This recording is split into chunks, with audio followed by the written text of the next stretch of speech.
Dr. Cindy Bigbie. How are you? Doing pretty good this morning. How are you? Good. We're gonna dive into why that question isn't just a passive question, and it's something that's really important. But before we do that, I wanted to first welcome you, Dr. Bigbie, to the podcast, the Bird Boot Camp podcast today. I'm extremely excited for this because I have been so interested in what you do for a living, and that is nonviolent communication. NVC is the basis of what you do. It's the basis of our communication style for our entire organization. And you are one of the world's foremost experts on nonviolent communication, NVC. You've created an amazing business called the Bigbie method that is really your procedure and your methodology is of how you apply nonviolent communication to your clients, to their businesses.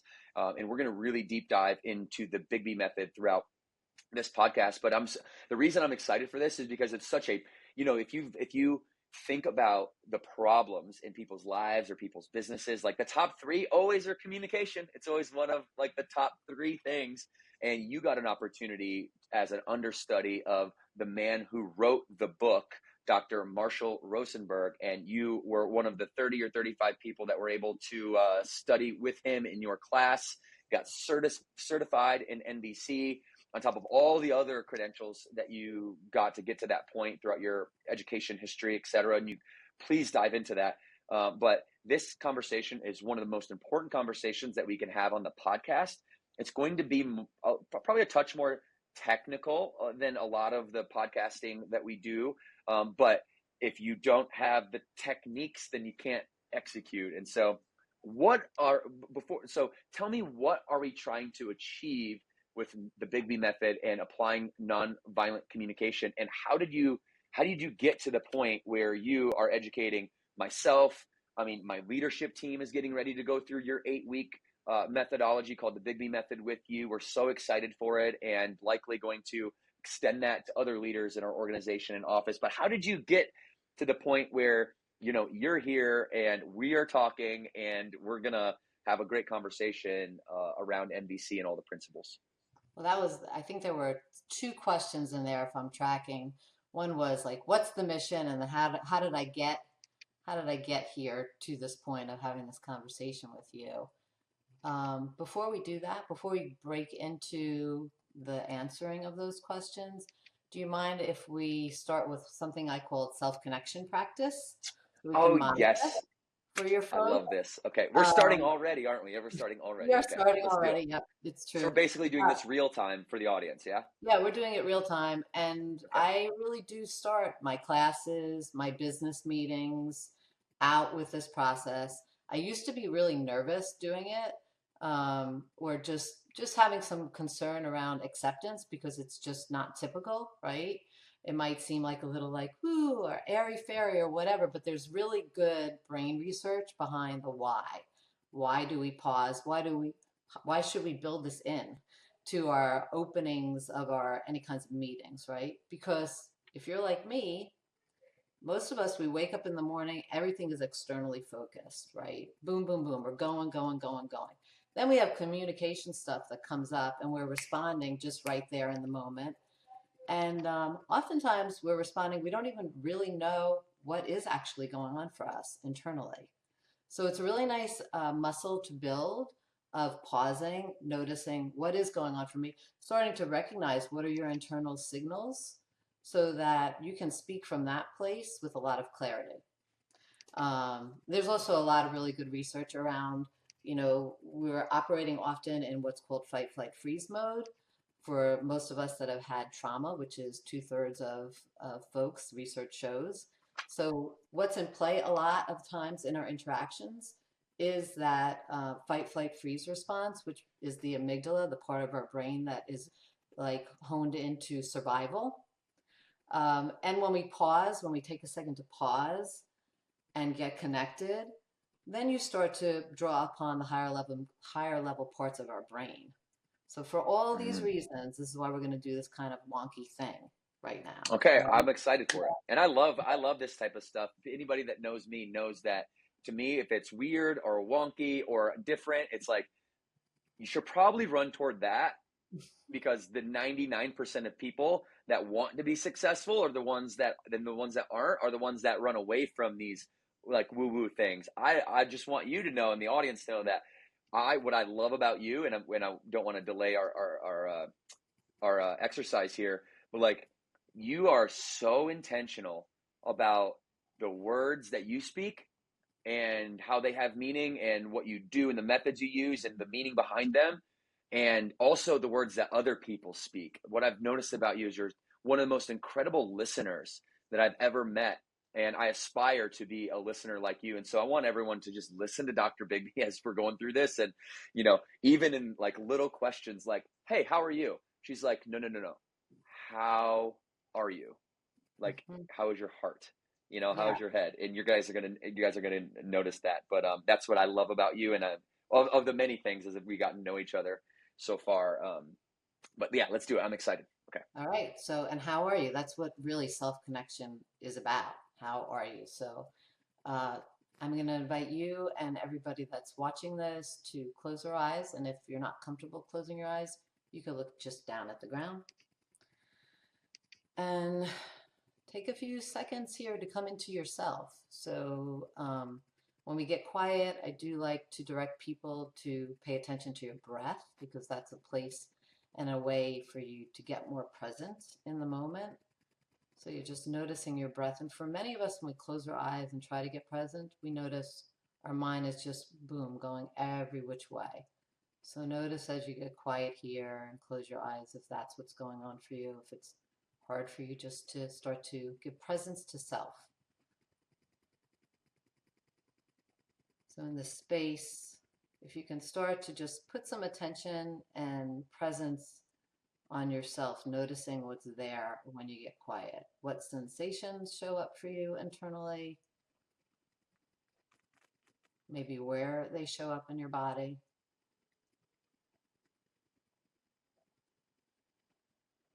And again, if you notice a very busy mind, start to try to bring it back to your breath, noticing your breath.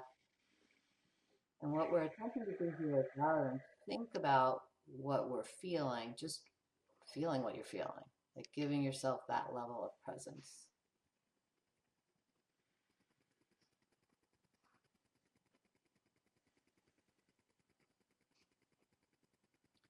And then in nonviolent communication, we then, if you're going to bring your thinking mind in, start to think about, okay, what does that mean that I'm actually feeling right now?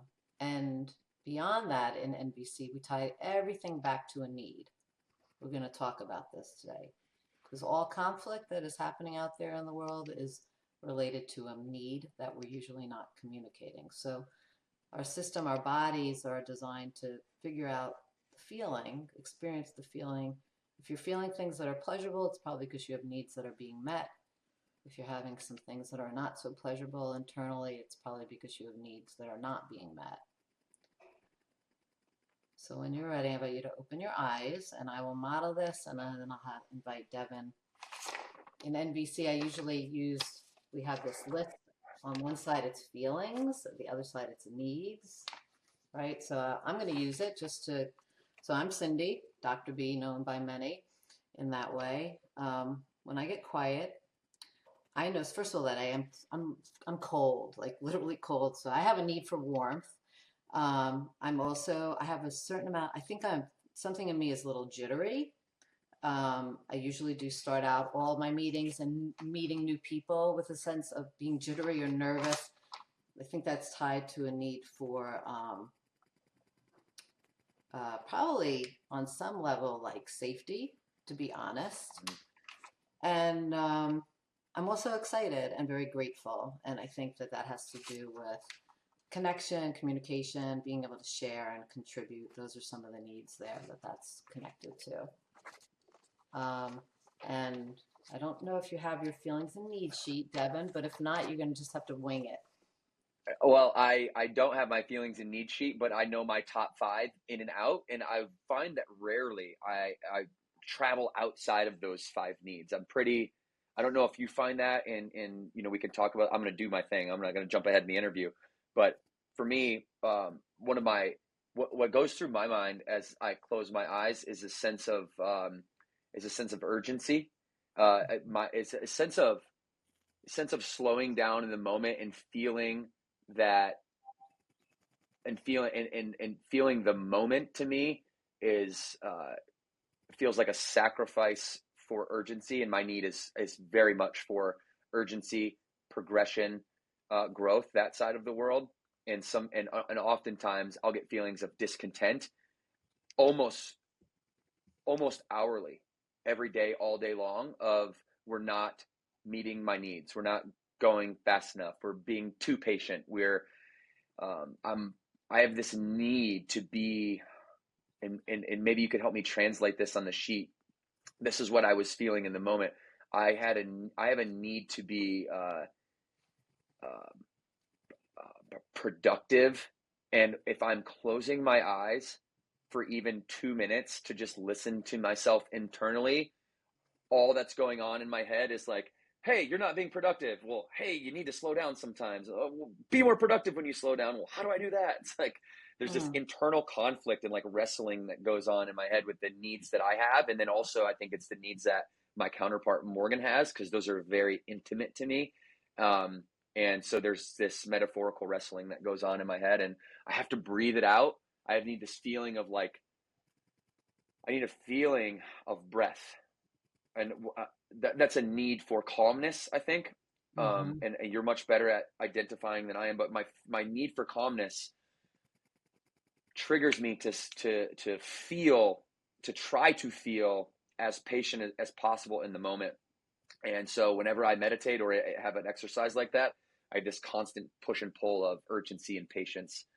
Um, Yeah, and so I'm continuing to explore why. yeah, so I'm hearing that you mourn some patience and some ease, um and even presence, like that you end up mourning because of you. On the flip side of it, you have such a strong need for productivity. It's Mm. like driving you. I'm curious to know, like, usually in NVC, and this is probably more than we want to get into at this point, but there's usually a need underneath the need, especially if it's a big need like that. But that's probably more to get into over the next 8 weeks as we start to do your training. Yeah, for sure. And I hope that we can have a follow up after this, in maybe 10 weeks or so, and that that you'll really be able to go through the process with me real time live. And I would love to just show that vulnerability to just have a session with you live in front of Oh the yeah, publics. That would be that super fun. that would be very But I cool. but I do but I do think we need like a foundation of it first, right? So that we can really start at square one. We can really start from the macro, like the big picture, and then kind of break it down and get into the individual application. And that's the route that I wanted to take today. But I will tell you that even from that 90 seconds or 2 minutes or however long we were in that, what do you call that? That meditation? What would you call that? Well, it's self-connection practice. It's literally you getting connected with yourself. Got it. Straightforward, Got it. right? Like, you are literally And I'm trying. taking a pause to get fully connected. And what I find for people over and over again, what you just said, like, it doesn't matter how quick, how urgent, when people do take the time to be intentional, to get intentionally connected, you actually become, I think, become more productive. Mm-hmm. Mm. It's this conundrum or a counterintuitive thing where you think you're taking time away, but there's something about it that you become so much, I think, more grounded and real, that it feeds your ability to be productive, right? Yeah, It's well, Morgan and I just had a transition from, I was the CEO for 10 years. And Morgan, and my job was to create stability and direction in the company and profitability in the organization. That's what I mean by stability. And then like Morgan has always been a better CEO than Mhm. I ever would be because of her needs, her nature, to really methodically approach the world and chronologically approach the world. She is a much better organizer than I am, and so she basically earns my position, and that's my whole job, right? Is to earn myself, like to get myself out of the current role that I'm in and get somebody better in that role so that I can go keep being the fire starter, right? Not the Mhm. fire keeper. And I have seen how incredibly right you are in my visionary role. I'm not nearly as busy as I was, like from a time perspective. Mhm. Like, but my ability, my ability to slow down has given me clarity to be able to bring forth the things that really move the needle because I've had time to mull it over. And so all this is like way underneath the NVC umbrella. And so I really want to start up here with you, Dr. B, if we don't mind. And just as for those who are just hearing the words NVC for the first time, nonviolent communication. I know that when I first heard it, I'm like, okay, I'm looking for a communication Bible in a sense, right? I don't want communication to be the number one problem in the organization anymore or in my personal life. NVC though, nonviolent communication. I'm not violent. I don't need to learn how to not be violent.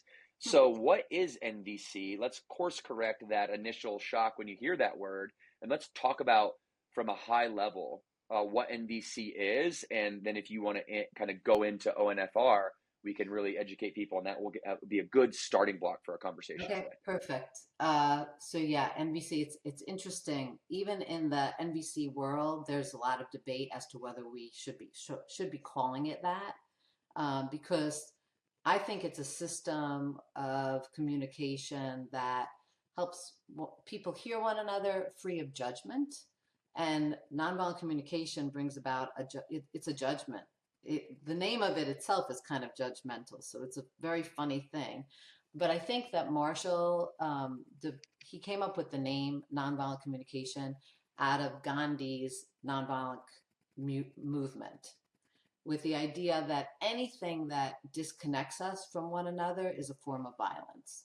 So, yeah, most of us don't think of ourselves as violent because we think of violence as, killing people or shooting, those kinds of things, beating up on one another, right? So we don't think of ourselves as violent. But if you think about that, anything that disconnects us from one another is actually a form of violence, or for sure at the root of the violence that we then see as active violence, then there's a lot of that that goes on a almost moment to moment basis with one another.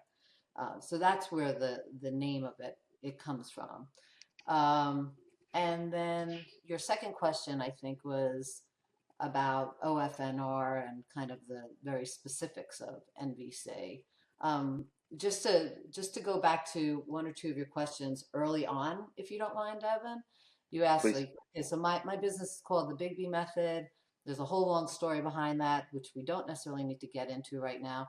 But my mission, just like I think you're on a pretty big mission in life, my mission is um, to operationalize peace, which to me is not very tangible, but it's this idea that peace is for many people, this very like abstract concept. I think what we've done at the Bigbie Method is we've taken these concepts of like empathy, and non-judgment, and I can give you a playbook on how to create that in your individual lives, between your significant others, or in your workplace facility. We've made these soft skills more performance based, so that if you're having issues in your personal world or in your workplace environment, I can literally give you play by play, like how to move the needle on making sure people are able to hear one another in a different kind of a way, and taking judgment out of your communication. So I usually get this wrong because I think I have like not the best memory, but I think the way that we put it under the Bigbie Method is we basically help teach people how to create connection through their communication, even when there's conflict. That's a pretty big thing to be able to say that we can do, Mm-hmm. right? Because Mm-hmm. there's a lot of conflict out there in the world. But I feel quite certain that if the more people I can teach these skills, the less conflict that we're going to see, or at least we're going to have conflict that can turn into connection, not disconnection, which is usually how it goes. So I'm just going to pause for a second to see if you have any Yeah, reaction. no, I love that. And the key word I picked up on there was empathy. And I know we're gonna really dive into that because I think it, correct me if I'm wrong, but empathy is one of the key pillars of being able to connect with another human being. And so many people have empathy wrong, and the definition of it wrong. And we'll dive into that in a little bit. Um, let's talk about let's just talk about the word judgment, okay? And how uh, observations, feelings, needs, and requests basically are the antidote to that judgment. We know that you know if you live by the cheers, you kind of die by the booze. You know that I love that saying because when I was a baseball player, if I listened to the one person this in the stands that was giving me a giant boo, hey, you suck 24, and if I listen to that, right, then I'm gonna just get in my own head and I'm gonna perform poorly. And if I go out and there's 7,000 people and I save the game and save the day and I'm the hero and they're all cheering for me, then I get overconfident, going into the next time that I'm going to play. And I always try to stay real even keeled. And I think that's a byproduct of observing, right? Observing rather than the judgment. Can you start us off talking about like the difference between an observation and a judgment, and how observation is actually the foundation of like getting a communication started with somebody that you do want to, that you do want to help, that you do want to communicate with in an appropriate way? Yes, I'm very tempted to pull up a template. I don't know how that works on here. Is that a doable thing? There is a share. You can read from it. I could read from it.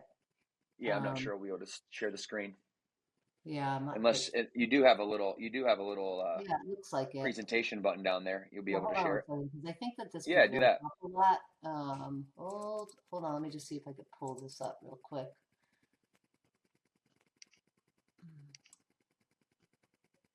Hold on. This would make all the difference in the world, I think, to be able to actually show this to folks.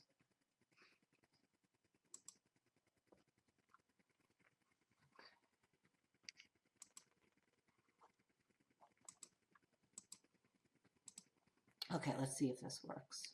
I'm going to share this, share my screen.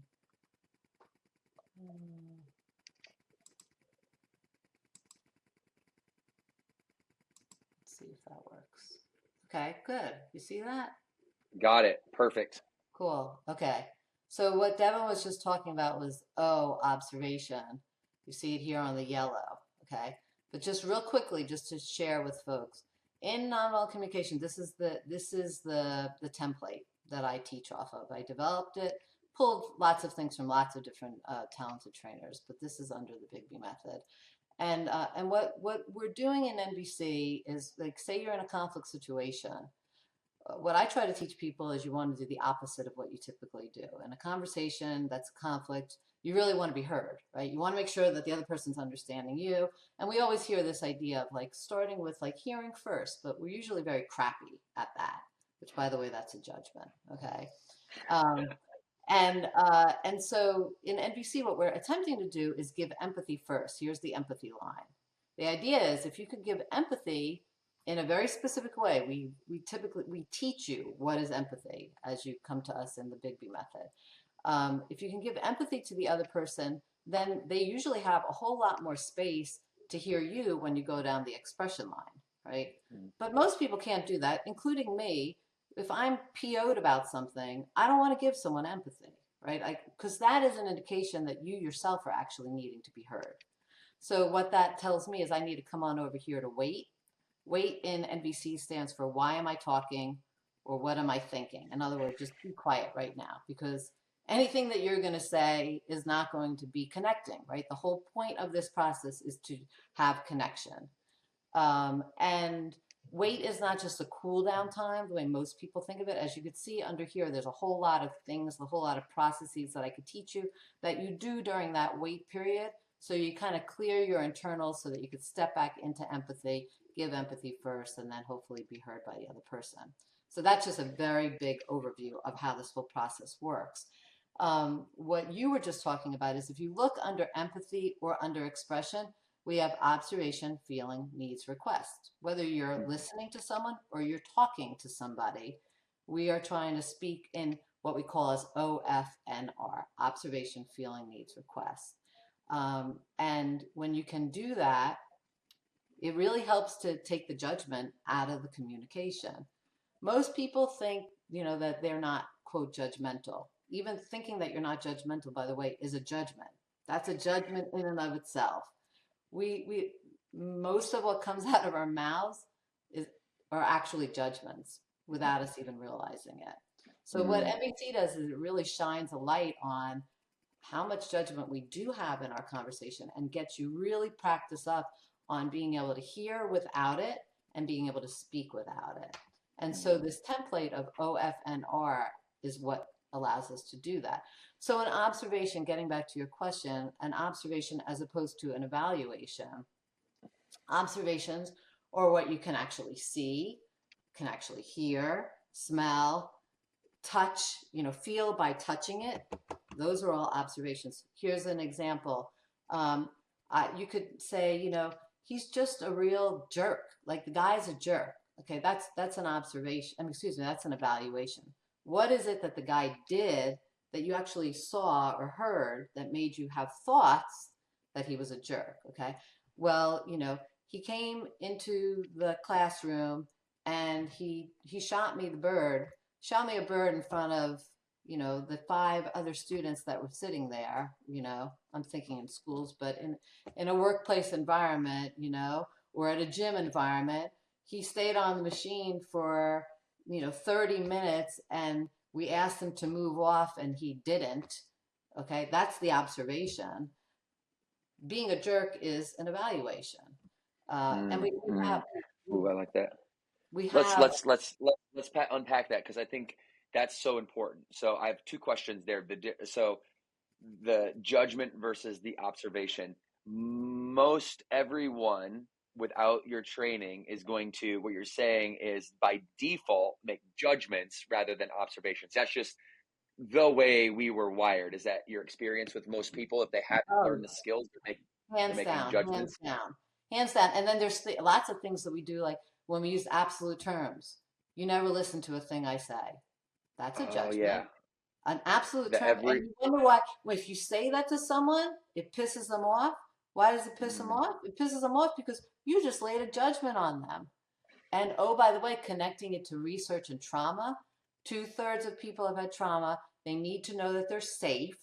Okay, whether we're talking about this or not.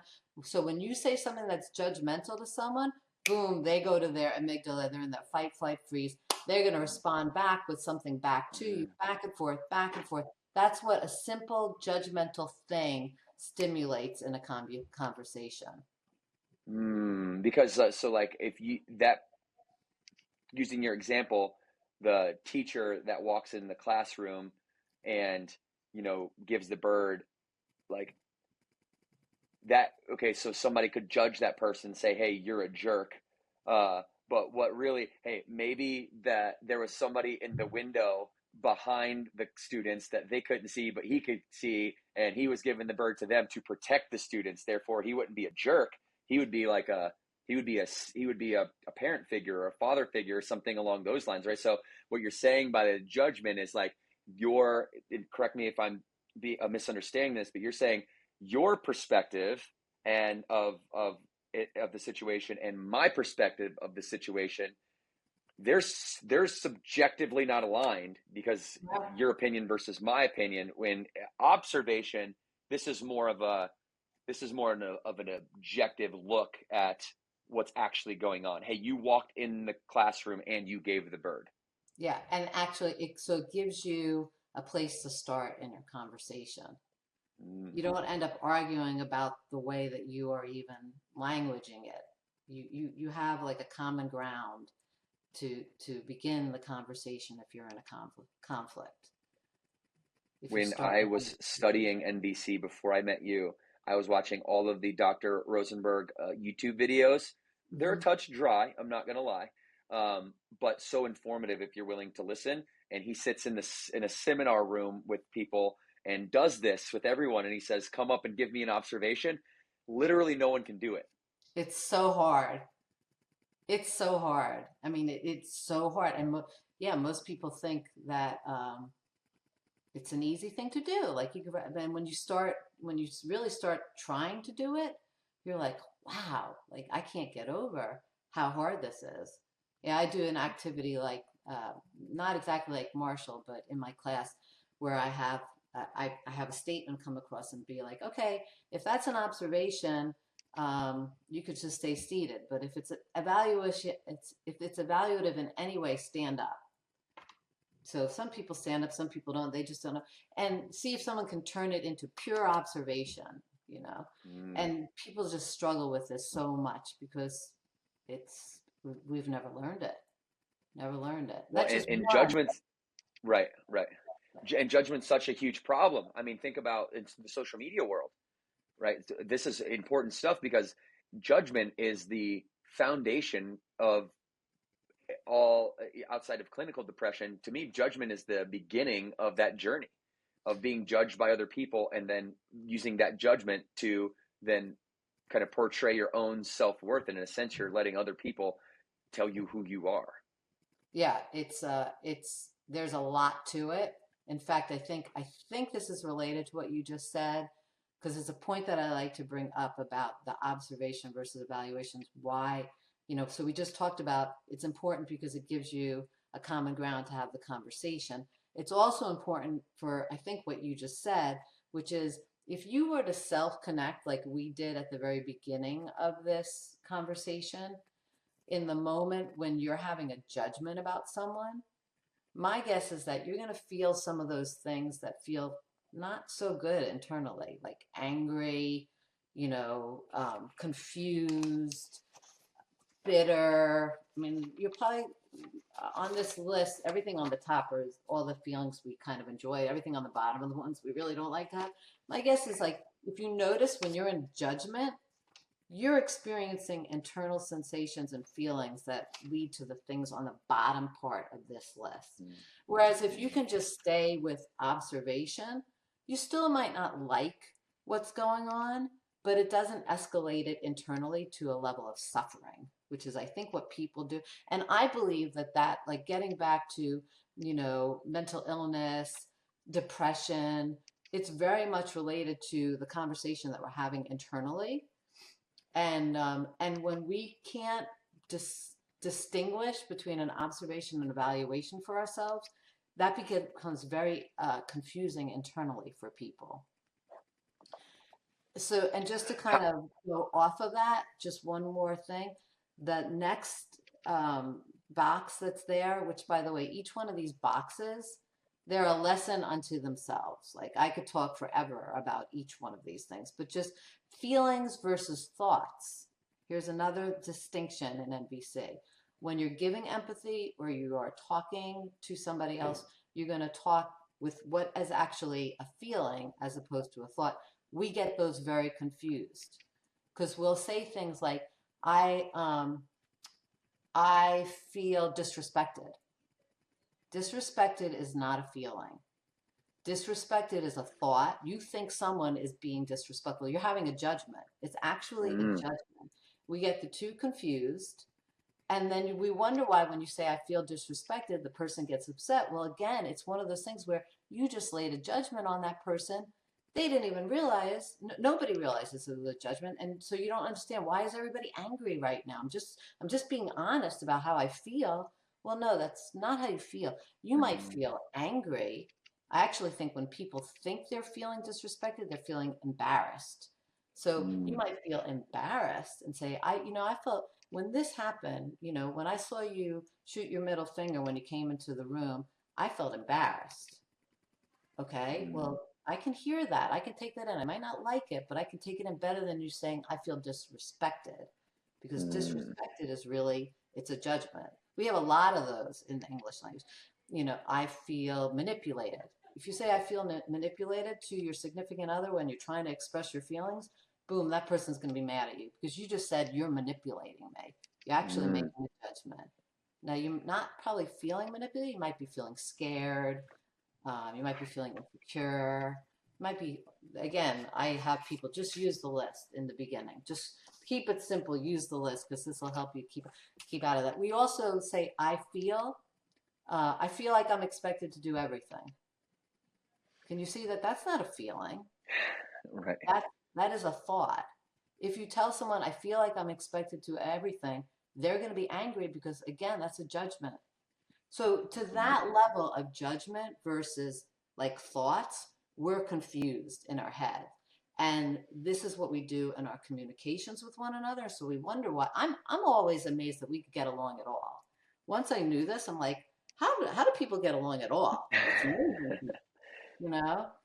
Yeah, Um, this stuff is really eye-opening. I mean, I'm just learning so much even in this short time with you. Like, thought I know I've read the book, but to hear you say it, like that feelings and just thoughts are there's such a fine line between them. Like, yeah, if somebody's telling me, like, if I say I feel disrespected, that could be the opposite of the intentions of the person on the other side. Well, no wonder they're going to get angry because you're making a character judgment about them. And exactly. they've probably, in empathy, like, let's talk about that next. But to me, that's where empathy comes in. Is like, hey, you got to realize that person on the other side, they've worked for 20 years to be a person who isn't disrespectful.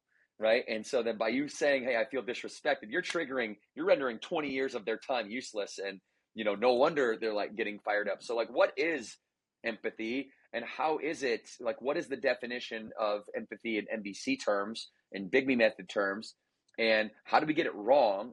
You know me, I like to ask three questions at a time to give you enough to go. So, what Sure. is it? How do we get it wrong?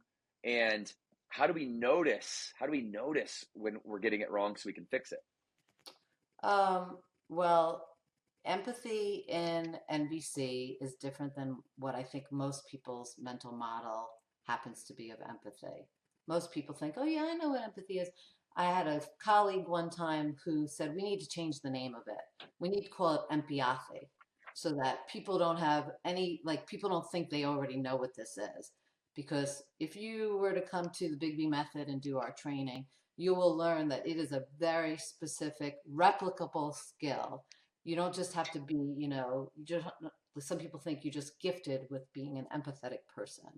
Um, you can actually teach empathy. So, empathy, the way that we teach it, requires three components: presence, which is sounds easy enough, but if we're honest, most of the time we're not present with one another. Our minds are going into other places when someone else is talking. We're already thinking about, especially if we're in a conflict, presence goes right out the window because we're going into what we want to say next. Like, so there is no presence in the room. Okay, so presence, which is a skill you have to hone, it's a muscle you have to build. Like, how do I just stay present even if the person in front of me is saying something that I'm not really comfortable with? Okay. It's like meditating. You have to just bring it on back. When I notice it's no longer present, I bring it on back. Okay. So there's presence.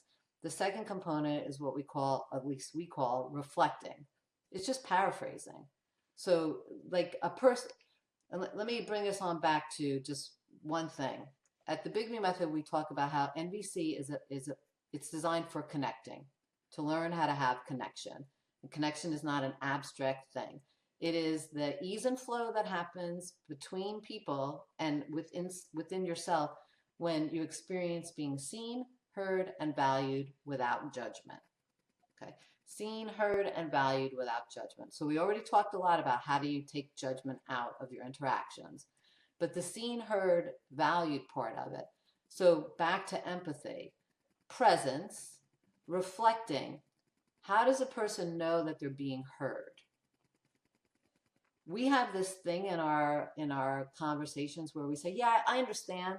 I gotcha. I gotcha. I understand. I gotcha." Like, that's supposed to let the person know that they're being heard. Did you ever have that experience where someone says, "I gotcha. I understand," and then the next thing that comes out of their mouth, you're like, "Dear God, they didn't understand that one thing that I just said. Like, they weren't tracking me at all." Okay. We don't have this. We don't close the loop between message sent and message received ever, I think. Mm, mm, Very rarely. mm, Does someone say something, and then when you can reflect back what you're hearing someone say, then they know, okay, they heard me. This is not agreeing. You can hear somebody and let them know that they're being heard, but you don't mm. necessarily have to agree with them. This is a very big distinction for people. So, yeah, thanks for the opportunity to share, Devin. 100%. And we look forward to having you back on the podcast. The Burn Nation might not see you for a couple more months, but I'm going to see you this week and every week after. I'm very excited about what needles that we can move when, as the leader of the organization, the visionary, like me taking this at the highest level of sincerity and seriousness is the only way that it gets driven down deep into the organization, because the organization or the family or the PTA group is a mirror reflection of their leader. And that is a universal leadership law. Shout out to John C. Maxwell.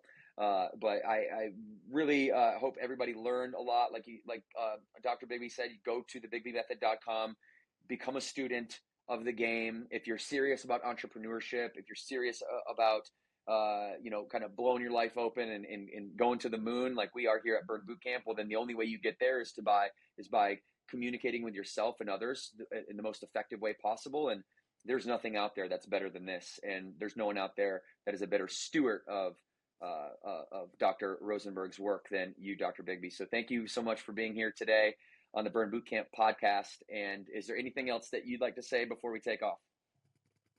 I don't think so. I really appreciate being here, and yeah, just I guess make sure you do your self-paced stuff before you come into the class this week, because that's Oh, part I of will. it, right? Like taking the time to do it. Oh, I will. I'll do it the night before. But Morgan did it Sunday, and I watched her doing it. She's like, "Hey, do you want to do this with me?" And I was in the middle of Sam Walton's book, Hmm. Made in America, and I was almost at the end. So I said, I'll do it the night before, and I'll be fresh, ready to go for you, and I'll be a good student and do my homework, taking it seriously, because I know if I take it seriously, my entire organization will. And when they do, and we all do, and we're on the same page, that's the standard. Communication won't be the number one issue on our issues list for our Yeah. company. We can get over the hump on that. Well, and I'm appreciating you say all that, and also putting in the plug for other people, leaders, that it starts. I've seen it over and over again where this is successful and where it does really well in the business world and in other organizations is where the person at the top really understands the value and is putting the time for it as well. So thanks for being that model. 100%. And thank you for being here. And for those of you that loved this podcast, make sure that you review it. Okay, give Dr. Bigbie in Apple Podcast reviews. Give her a little shout out. Tell her how it impacted your life, how she made you think about things differently. Maybe this is a brand new concept to you. Maybe you've never even heard of NVC. Maybe you've never even heard of any of this stuff before, and it's an intro to you. Please let us know in Apple reviews. We would love to hear from you. And with that being said, we're Can I going to say one take it more out. thing? One Please, more Dr. thing. Bigbie. Sorry, I forgot to mention, I also have a podcast. It's called NVC with Dr. B. And it's all about connection. They're super short, usually like 10-minute little podcasts. I put them out once a week. So if people want to continue their learning or just hearing a little bit more about this, you can also check out our podcast. Perfect. NVC with Dr. B. With that being said, we'll take it out. Dr. Bigbie, please join us. Two claps on two. 1, 2.